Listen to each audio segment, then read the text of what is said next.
Bir kuni eshak bilan yo'lbars bahslashib qolishibdi.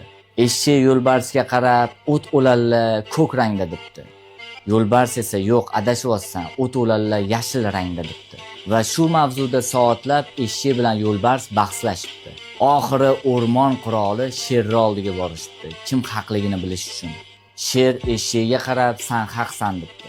"Ana ko'rdingmi, men haqman, o't o'lalla ko'k rangda" debdi. Endi yo'lbarsga jazo qiling deb ketibdi. Yo'lbars hayron qolib sherga qarab, "Nimaga meni jazolayapsiz? Axir o't o'lalla yashil rangda-ku" desa, "Sen yo'lbars bo'lib turib o'rmondagi eng ahmoq bo'lgan eshak bilan bahslashganing uchun jazo qilaman" dedi. Bundan ma'no shuki, ahmoqlar bilan bahslashmang.